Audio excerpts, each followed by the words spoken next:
Welcome to another edition of the Best Business Minds, where we interview business leaders and academics that write thought-provoking books. I'm Marc Kramer, a serial entrepreneur who consults with family businesses and entrepreneurs, and today I'm in Hanoi, Vietnam. Today's guest is, please welcome Paul Thallner, author of Reinventing Resilience. Paul, welcome. Thank you so much for having me. It's great to be here. And Paul and I did not know this, but we're both from Philadelphia, and he lives there in Philadelphia now. So I had no idea when I booked him that he's actually from my hometown. Right. Paul, let's talk. Let's start off by you talking about your professional background.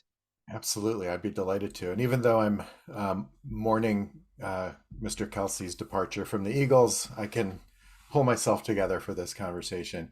So Yeah, for I'm my, sad too. yeah.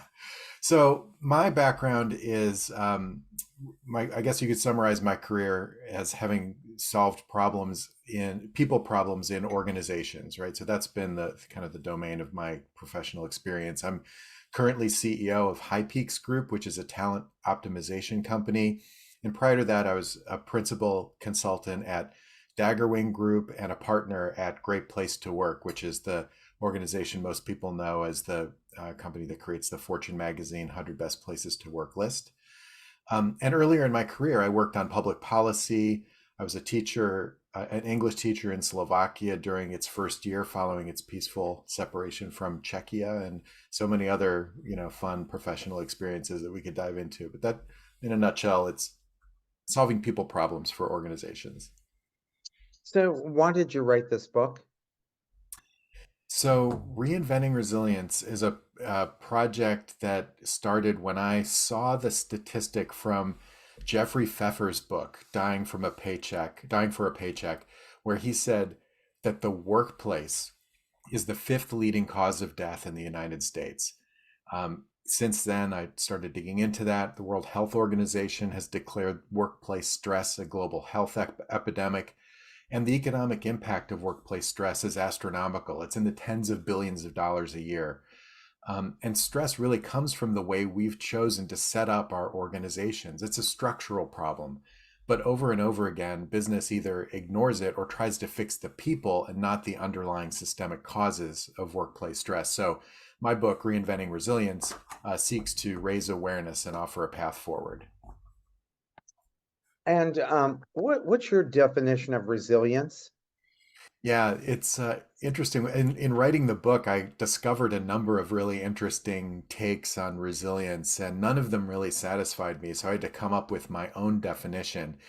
Like I found that, there's a lot of folks who talk about resilience as the ability to withstand a blow. So, like, for example, creating a resilient organization that has computer systems that can survive an attack.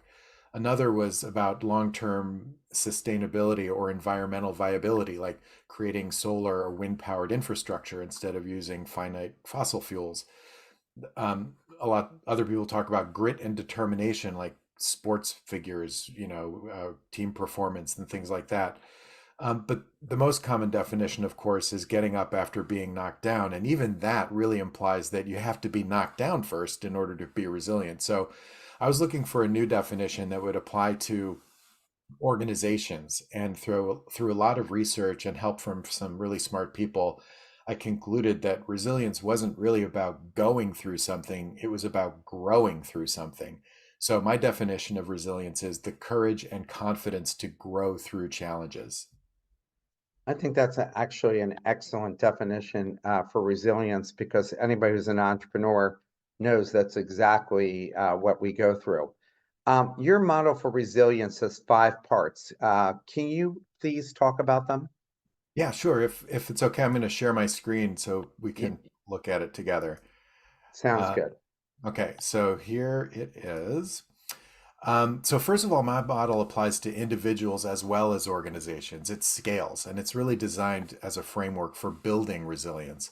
So I'll talk in terms of organizations, but so an organization builds resilience when it has a strong core that consists of keen awareness of its internal and external environments and the forces acting on them, which I call staunch realism, as well as a strong shared belief in that the organization will survive and thrive regardless of the challenges that it's facing. And I call that collective efficacy. So together, having awareness and belief creates courage to face the organizational blockers and the complexity of the situation that you see over there on the left-hand side of the model. But it also creates organizational confidence to access resources and discover new practical possibilities. That's the area you see on the right-hand side of the model. And what I love about the model is that you can actually build resilience from the inside out or from the outside in. So in either direction, an organization can build the courage and confidence they need to grow through challenges. How long did it take you to put that model together? I think it's been percolating for a while, but and this was definitely a project that came through the pandemic, but probably about 18 months. What are the qualities which you mentioned in the book resilient people typically have? Yeah. So believing in one's own ability, which is self-efficacy, like at their core, resilient people do believe that they can get through a challenge, even if the way through it is difficult. So they don't have like a crushing sense of hopelessness. There is a glimmer that they can make it through. Another is seeing the context really clearly and unflinchingly. And by that, that staunch realism thing, uh, it's resilient people don't tend to fool themselves or wear rose-colored glasses. They really focus on the facts, the data, the truth, while avoiding wishful thinking. Um, Another thing is they understand their fears and triggers. So resilient people tend to have at least some awareness of the things that trigger them, even if they can't name them. They can objectively see them and control their responses a bit better than most. They also accept the situation for what it really is. They can see a situation, and even if it's really painful, they can look at it, and they tend to stay present with the present. And then, they also choose from a filtered set of reasonable possibilities. And this is a little bit of an interesting one because, resilient people choose a way forward, but they pick among several very practical possibilities. They don't jump out of the frying pan and into the fire typically. Even if all the choices are poor, they pick one that they can live with. And then lastly, resilient people tend to access hidden resources and really good at finding them. So they don't treat a challenge as if it's their first time ever. They draw upon their full range of resources that they have at their disposal to really help them move forward. And even if those resources are hidden or frequently or not very frequently accessed, for example, if we can forget or downplay, some of our qualities, our values, maybe some of our skills, some of the knowledge we've acquired along the way, especially when we're experiencing a significant challenge. But resilient people tend to have some incredible ability to access those things when they need them the most. Today in Vietnam, it's Women's Day, and so we celebrate all the contributions women make. Uh, it seems to me, and I could be wrong about this, but it seems to me women are more resilient than men. Is there any studies that basically look at that? Because even when I see women entrepreneurs and even women athletes, they can be beaten down, but they can't be taken out. They just seem to come back. And I wonder, is that because, there's a maternalistic instinct that makes them fight even harder than men do? Because my view of seeing that, even especially women entrepreneurs, that it's really almost like impossible to kill them, that they just keep coming forward. So is there Yeah, any studies on that type of thing? yeah, I didn't explore that path, although it's really fascinating to me. My mom was an inspiration for this book. When we were growing up, she was a single mom of four kids, and I'm the youngest of four kids, and she got a job working at 3 Mile Island, which many know is the site I of remember America's, that.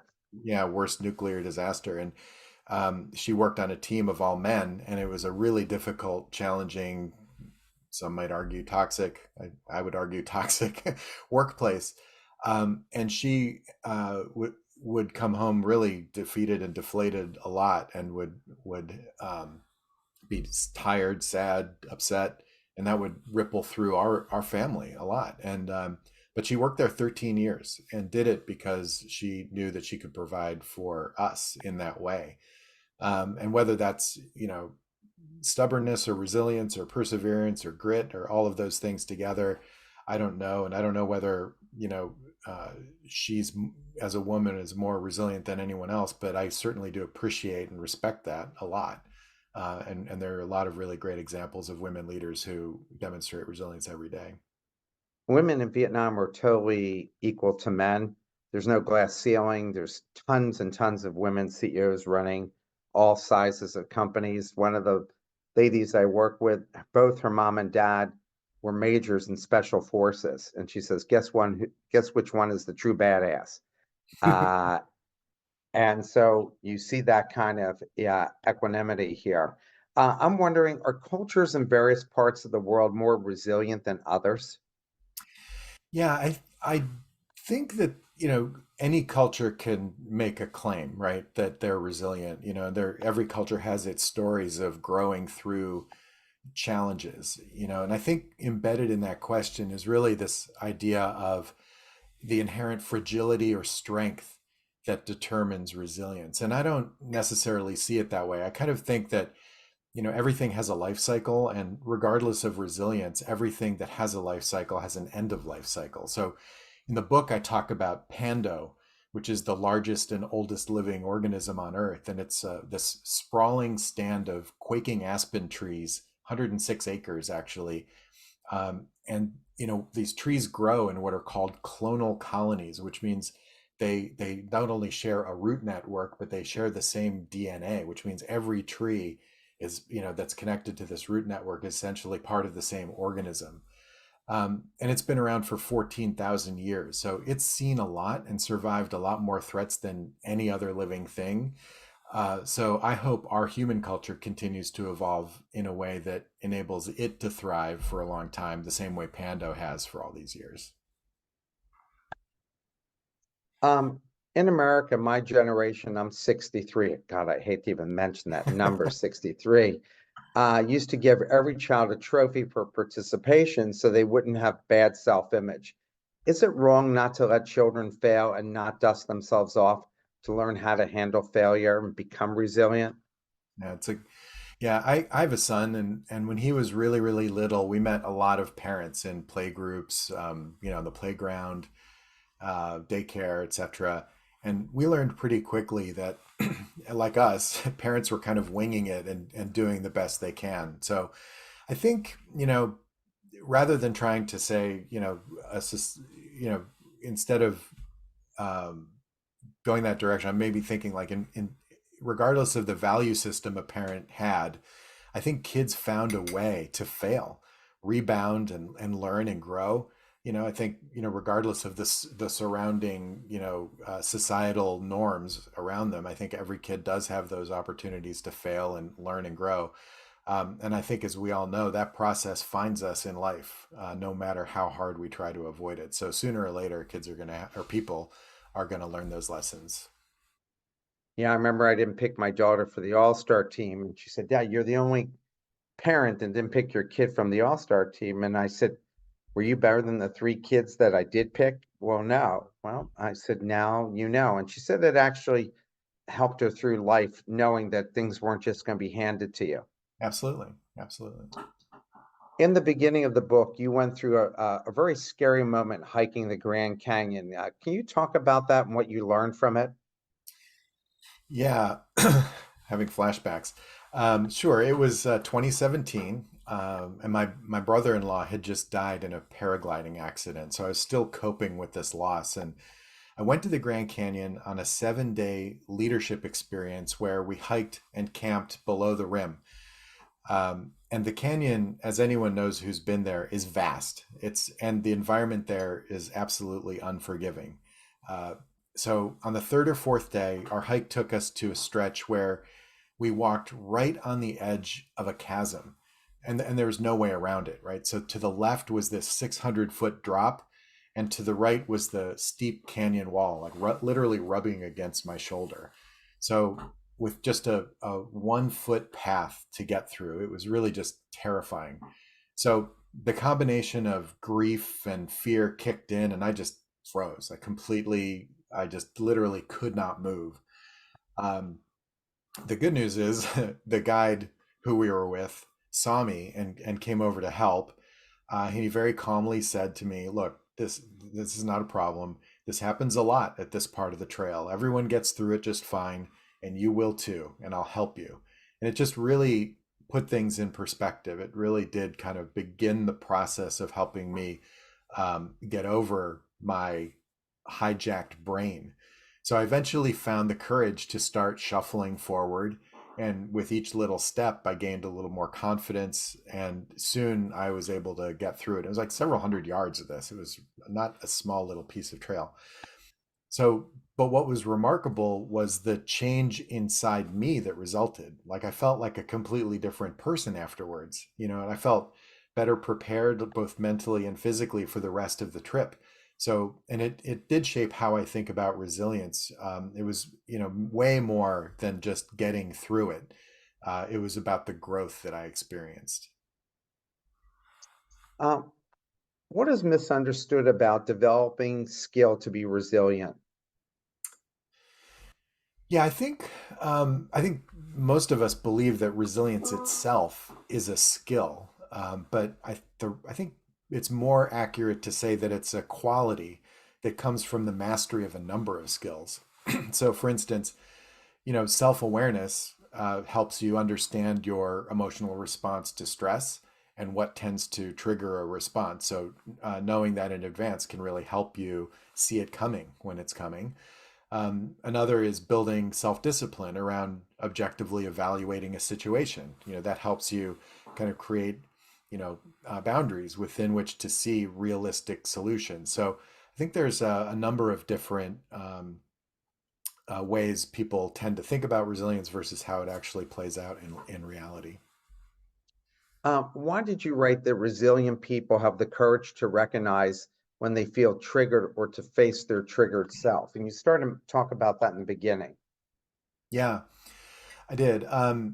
So I think we've all had one of those moments where we were, like let's say you get cut off in traffic or, someone says something behind your back and you're just like completely overwhelmed with emotion, right? You feel like your response is happening before you can actually think about how you want to respond, right? So we can get triggered in these ways a lot of times. And when that happens, sometimes our behavior can be, maybe not so great, maybe regrettable, or at least misaligned with who we think we are or who we want to be, right? So, like if I get cut off in traffic on my best days, I'm like, oh, just that's that guy's being a jerk.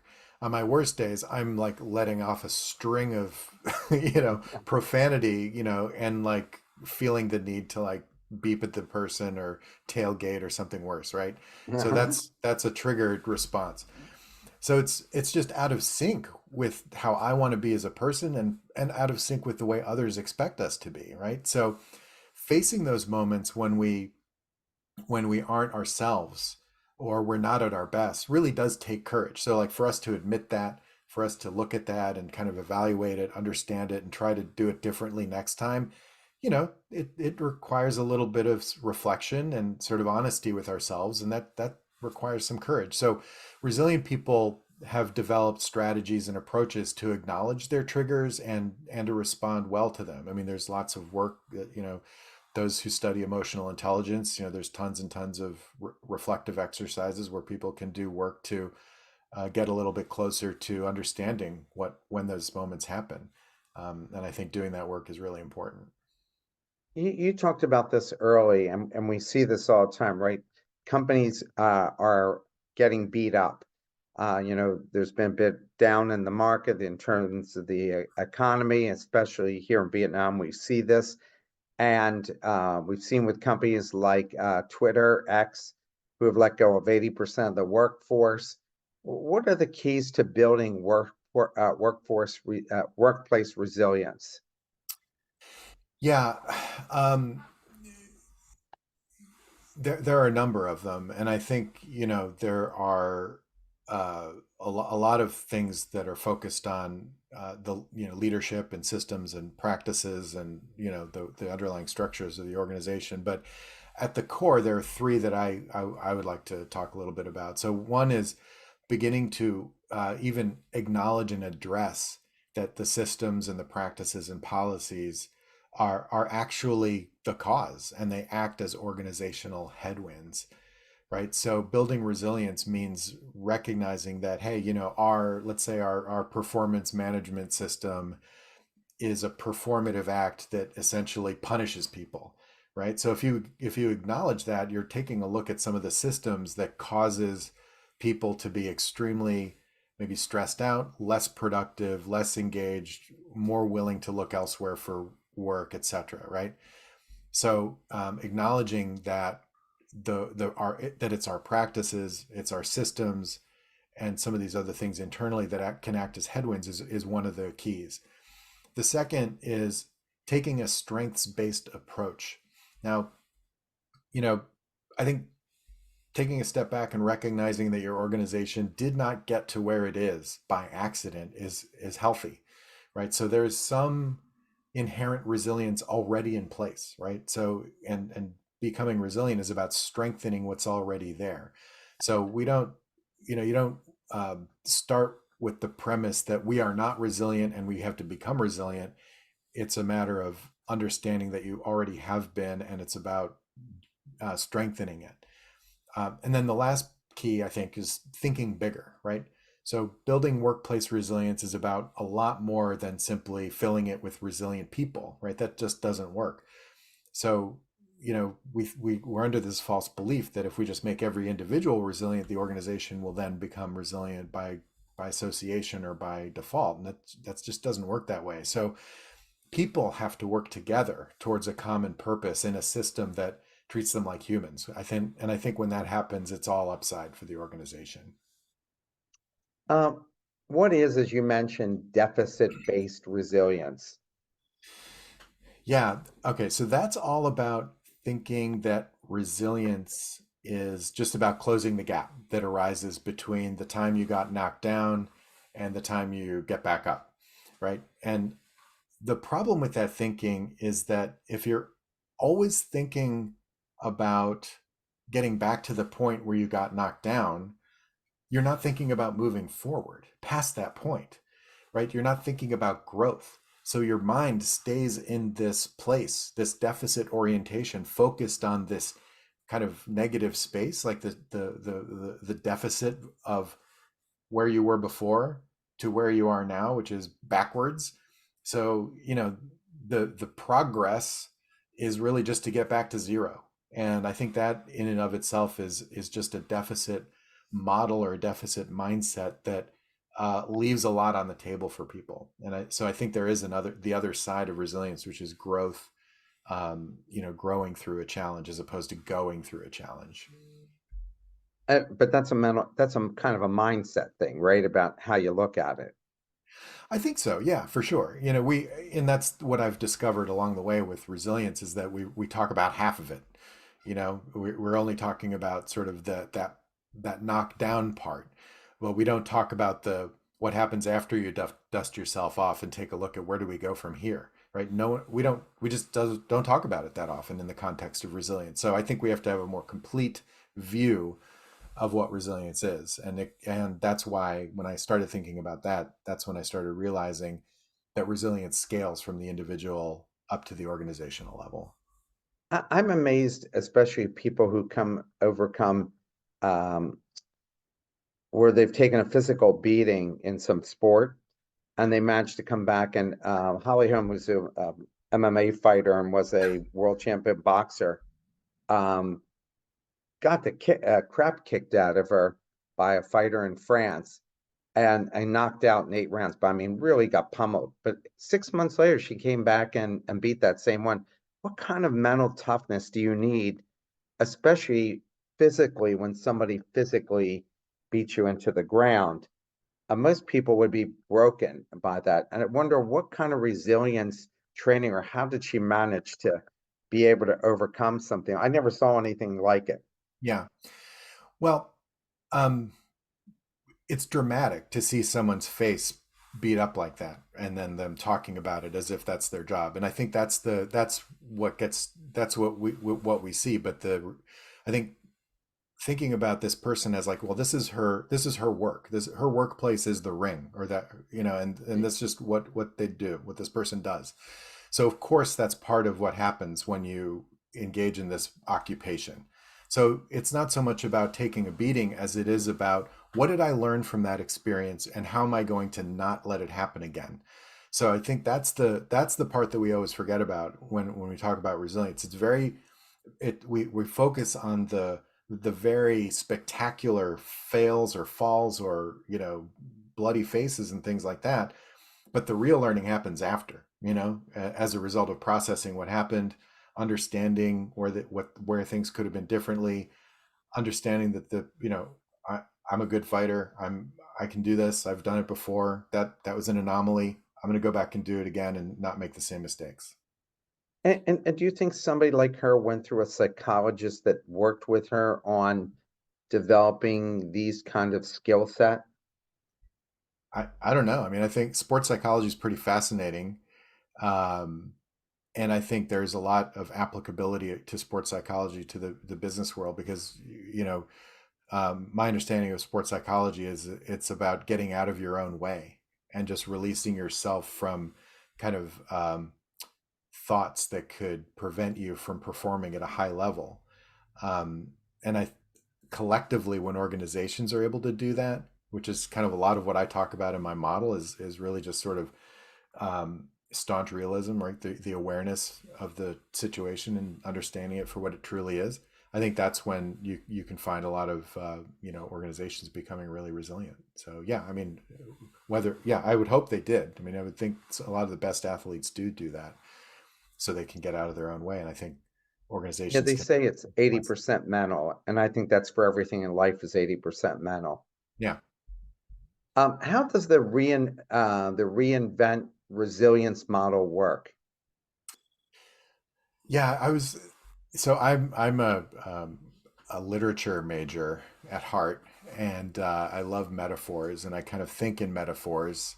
So I have a metaphor for this question, and so I think the best way to describe it is like an estuary, right? An estuary is a really special ecosystem where the salt water from the ocean and the fresh water from a river meet to form a unique habitat. And the water in this habitat is neither salt water nor fresh water. It's brackish water. It has its own name, right? And what's cool about estuaries is that the tidal flows change the water constantly. And the wildlife that inhabits estuaries have learned to survive in both salt and fresh water. I mean, the blue crabs of Maryland, I mean, not too far from where we both live or we're from, um, can have different stages of their life cycle in the fresh water versus the salt water versus the brackish water. It's fascinating. The resilience model is similar. It's comprised of two forces that join together to create one ecosystem: staunch realism and collective efficacy, which I mentioned earlier. They're at the center of organizational resilience, and in my model, they join to provide organizations with courage and confidence. GE once was the most valuable company in the world. If you worked for GE, you were proud and successful, but that's changed over the last decade. The mood of the employees has to be dark and disappointed, especially for people who've been around during the Jack Welch era heyday. How does a culture bounce back and maybe set a new course for the company? Apple did under Jobs on 2.0. I mean, they were down and out, and Bill Gates had to kind of bail them out, or they were going to be declared a monopoly. So, Yeah. how does a company bounce back from that kind of fall from grace? Yeah, and there are a lot of stories where that didn't happen too, right? So, but what I think is common among them, and just looking again through my biased resilience perspective here, is that there's really three elements. One is leadership, right? And not just any leadership, or not just having a strong dictatorial leader. I think, Steve Jobs was what, widely known as being pretty, uh, um, you know, pretty firm in his beliefs about stuff.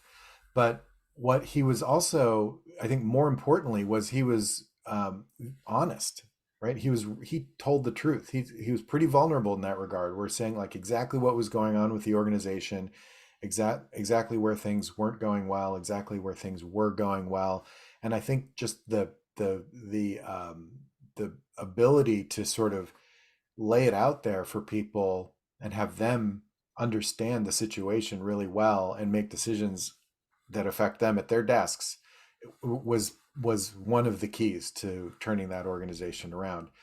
Another is related, which is being transparent, right? So this is related to conveying the full story to everybody. So this awareness, right? So being transparent about what's going on, and not trying to sugarcoat things or spin things or run it through your communications people to sort of like soft pedal it or take the hard edges off. It's really being transparent and honest and open about the organization and what it's going through and what are the realities in the marketplace and things like that. And then the third is belief, right? So sharing stories, connecting back to the successes of the organization. Like we talked about, organizations don't happen by accident. They happen, they stumble forward one success and one failure at a time. And offering up those stories and perspectives really can begin the process of helping people understand that it's possible, that this could definitely be different. This could change. There's hope. I'm going to stick around another day. Let's see what happens. And over the course of time, people start to, believe it. They, then they manifest it. Then more people believe it. Then it becomes the story, right? And it takes time, but leadership, awareness, and belief, I think, are the three things that make the difference. Do you believe in manifesting? Well, yes and no. I I'm not a big fan of the phrase "fake it till you make it." I think that's a little bit too simple, but I do think you have to be honest with people about the about what's really going on. So I don't think you just sort of like, if you dream it, you can be it. Yeah, I think that's somewhat true, but I think you also have to be pragmatic and honest and truthful about things. So yeah, a little bit, I guess, but not 100%. Yeah, yeah. I mean, I believe even if I wanted to play in a Grand Slam event in tennis, there's no way it's going to happen. I just don't have the talent to go and make that happen. I I can use that manifest example it all all the I time. want. I was a tennis player in my youth too, and if I dress in the tennis outfit, doesn't mean I'm going to win Wimbledon, you know? Yeah, right. Exactly. Are there industries more soul crushing than others, or is it dependent on the culture of the organization itself? Because my younger daughter works in Hollywood, and I can't think of an industry outside the military, fire, police, that need more resiliency skills. Yeah. Well, it's an interesting question because of the time we're living in right now, right? Because if you're on, Instagram or Reddit or anywhere online, you would think that anything at all to do with work is soul crushing, right? Because people are just Yeah. so fed up with the system, the structure, the man, whatever you want to call it, that you would think that they're all bad, none worse than any other. But I think whether an industry or company is soul crushing really has to do with the social construct that's offered and agreed to, right? Or the social contract that's offered and agreed to, right? So we spend a lot of time trying to understand and play by the unwritten rules of an industry or a company, right? So in Hollywood, there's specific rules around, you're going to get a low wage or no wage job to earn your way in and get credibility or whatever, blah blah blah. All those rules that are unwritten, that we all kind of struggle to understand or try to figure out or learn the hard way, they ultimately are really challenging, and we spend a lot of time doing those things uh, instead of trying to fix the problem that they ultimately represent, right? So I think it's time, in my opinion, it's time for leaders to really truly lead and create workplaces that lengthen life rather than shorten it. I mean, I think that would be a great thing for both of our kids, Mark, don't you think? Oh, without question. And I think our kids are expecting that from leaders today, that they are thinking about those things. I mean, my oldest has her own global communications company, and she's killing it, but she thinks about work-life balance every day. And she said, come Friday, by the evening, we're ready to shut down. I'm not picking it up till Monday morning because I don't want my life dominated by work. And there are organizations, especially in Asia, where they have people working on Saturdays, and then sometimes it extends to Sundays. And then they wonder, why is there such big turnover here that people are leaving? Because the people are like, it's sucking the life out of me, and I'd rather be without a job and no income, because something will come up, then go and continue with this, which should be a wake-up call to companies, right? Yeah, well, I think it is definitely a wake up call, and I think some companies are trying to figure it out, and a lot of them are trying to do the shortest, easiest solution they can find, as opposed to really taking a hard look at the underlying reasons why people are leaving, right? So they'll say, well, look, we're going to have a wellness program in the office to make you feel better, and we're going to assume and expect that that's going to take care of the problem and make you love this place now. That just doesn't work that way, right? You can't yoga your way out of this. You have to look at the you know, you have to look at the organization and what it's creating inside with it, within its people and within the teams, and really commit to doing it differently. That doesn't mean have lower expectations or you know um, change your strategic objectives or anything like that. But I think it's really just it's about understanding the people who are coming to you and want to work there, and being really really explicit and clear about what's expected. And then when people get tired, have a plan. You think it's a mistake for organizations to consistently ask people what is wrong? Why do you have a problem with that? um, so my background is in positive psychology, positive organizational change. We talked for a minute about some of that before we got on the live call. I don't necessarily have a problem with asking what's wrong, but I do have a problem with that being the only question. And it's what organizations are really, really good at. And most organizations, that's all they do. They look for problems and then they try to solve them. But when we only ask what's wrong or what the problem is, or I think, what kind of answers do we get? Right? We get a long list of things that suck, right? And over time, what happens is that that becomes the narrative, and that's the only thing people see. So therefore, that becomes what people believe. So they're like, this place sucks. All I hear about is how awful it is, and all these long lists of problems that have to be fixed. It seems to never end.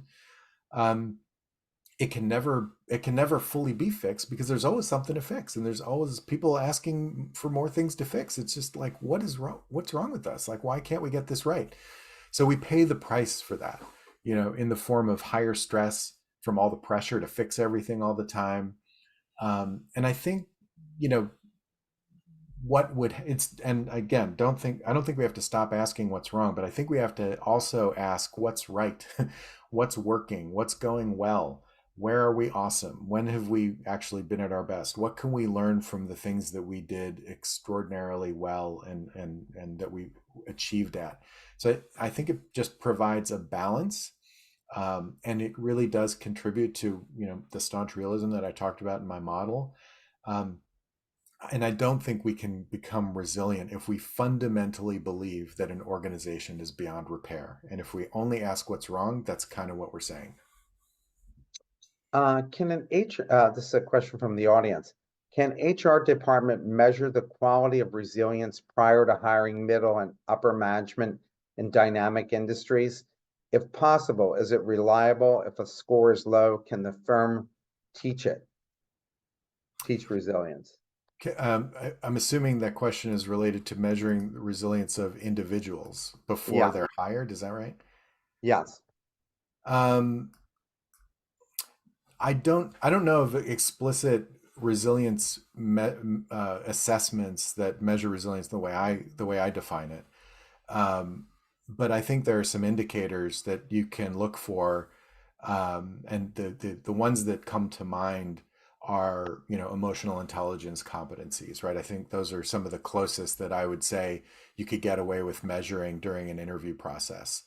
So if someone does the VIA, which is Marty Seligman's assessment at Penn, that could give you some indication. If for instance they come to you with a 360 they've done at a prior organization, that might be helpful. But I think some of those qualities of self-awareness, self-management, organizational awareness, and relationship management, the four big pillars of emotional intelligence, could be one of the main ways to understand a person's ability to kind of withstand some of the headwinds in an organizational structure. But again, I would say don't just hire resilient people, make the organization resilient. You write that how stress corporate environments focus on the individual, but should focus on the system. Can you start talking about this a little bit more? What are some of the things that these organizations could absolutely do a lot better that would reduce that stress level? Yeah. Well, it's kind of funny. In my book, I was doing a lot of research on workplace stress, and it's not new. I trace it back to the 1700s. People started complaining about how stressful workplaces were. So even back then, probably goes further back than that. So this is a historic and enduring challenge that organizations will always have and have always had. So just FYI. But it's on everyone's minds because mental health is such a big topic these days. We're still coming out of the pandemic, and people's idea and understanding and expectations of work have really shifted. And people are still, maybe not so much as much as they were a year ago, but people are still leaving the workforce and opting out of work altogether. Some people are being opted out through layoffs, as many are seeing right now. But the underlying all of that is this kind of belief now that the value people are getting from the workplace is a lot less than the effort that they're putting into it, right? So this, like if you think about work as an exchange of value, like so from an economist perspective, the workers are getting even less of a satisfying return on work than they were getting before, if it ever was satisfactory. But workplaces are really doing this and trying to respond. They're seeing this and trying to respond, but their solutions are often just helping the individual become more resilient, right? So as I was talking before, like a lot of folks are saying, here's a Headspace or Calm app. Here's a stipend you can use for a yoga studio, all those things, and that's, I think, very necessary, very important, and good ultimately for the individuals. But the problem with that approach is that you have people working on becoming more resilient, but then you drop them back into the same workplace that stressed them out in the first place. So the common denominator really isn't the people, it's the organization. So I think working on the system requires leadership, and it requires some wherewithal to challenge the systems and structures that are already in place, and that can be pretty challenging, and it could be something that people are unwilling to do because it's a threat to their careers even. What are gap closing cycles and why are they important and how are people affected? Yeah, so I talk about gap closing cycles in this book, but it's they're closely related to what we choose to pay attention to and what questions we ask. So we talked a little bit about that earlier. But so we ask what's wrong all the time, and we end up with long lists of problems. But what happens then is we're in this endless cycle of closing the gaps, right? So between the problem we've identified and whatever this elusive normal state is that we think is important, right? And what happens is we end up feeling, I mean, it can feel futile, right? As the organization is never fixed and people, end up losing hope, optimism, energy, and it also conflicts with people's achievement orientation that brought them to work in the first place. So I think this, I use gap closing cycles as a way to say, like, we need to think about resilience differently because there is so much more so much more to resilience than just simply getting up. We have to thrive and move forward and grow through those challenges. In the book, you write that resilient organizations have profound self belief that they can thrive no matter the challenge. Is that driven by the CEO or the history of overcoming adversity or something else? Yeah, I think all of the above, right? So the CEO must play a huge, huge role in any kind of organizational transformation, which, would lead to resilience, right? So the psychology of power in groups tells us that we all take our cues from the leader, right? So the leader, if the leader conveys a sense of belief, it's much easier for the organization to start believing. So the CEO can enable people to see all sides of a situation, including the hopeful side. So if they have a, kind of a multifaceted approach, to talk about both the challenges and the possibilities, I think that's really, that can start some positive momentum in an organization. And I think it's really important, especially important when people who are close to the action see all the cracks in the foundation. The frontline workers, the folks who are kind of there where the rubber meets the road, they kind of know the real deal sometimes of the organization, maybe the underlying history, the flaws, the things that could go catastrophically wrong, the bolts that don't get attached to the doors of the planes and things, right? Yeah. So um, but if a CEO can offer an alternative narrative, right, um, that really takes up some additional space in people's minds so that they can see that there is hope, that we are working on this, that there is a way forward. I think it can really start helping. Again, the reflexive action of an organization, however, is to make this a one and done approach or a communications campaign. And I don't think that would work. I think the CEO has to truly embody this and demonstrate it in all of the actions that he or she does in the organization, not just sort of, in the, town halls and things like that, but just in the day to day. And it's got to be authentic, right? Absolutely, for sure, for sure. You mentioned there's a fight, flight, and freeze, but there's a fourth option, appease. When do you use the fourth option? And nobody likes that word appease. It never sounds good. Yeah. Yeah, we talk a little bit about neuroscience in the book as a way to, because earlier in the conversation, we were talking about triggers and what happens when we are faced with a challenge or a crisis sometimes, right? So that's often where the resilience conversation starts is like, boom, something happened. So when something happens, we end up in one of these modes: fight, flee, freeze, and they're all designed to keep you alive during a significant threat, right? So we've all had experiences where we've felt that, any one of these responses, right? My canyon story is a freeze example. I was paralyzed. But appease is a response meant to de-escalate a situation so the threatening person or animal or whatever makes a different choice. So they're like, well, I don't want to eat this person. I'm going to go over there and eat that whatever cantaloupe or something. Um, so you do something to make the threat do something else. Um, but this may have evolved in humans to survive a threat within tribes during our primitive times and things, during those hierarchical, or when hierarchies were starting to form and things like that. But we use it all the time at work, right? It's actually against most of our social rules and occasionally the law if we use any of the other three options at our disposal at work, right? So we can't fight everybody just because we're triggered. That would lead us to not working there anymore. So we're left with appease. It doesn't really feel great, and it can build up stress in a person as they sort of like kind of erode their values, or maybe sort of not get their way or things like that. But the reason we do it is to live another day.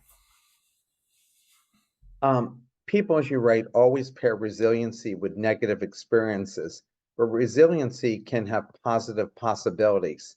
Talk about that, please. Yeah. You know, change is inherently scary, right? And even though it happens all around us all the time, we always seem surprised by it, right? So our favorite coffee shops has closed, right? Oh no, like it's the end of the world. But on the other hand, we create change all the time ourselves, right? We get married, we move from one house to another, we take new jobs, meet new people, all these things. These are change activities that take us out of our comfort zone and into new norms of behavior, new norms of being.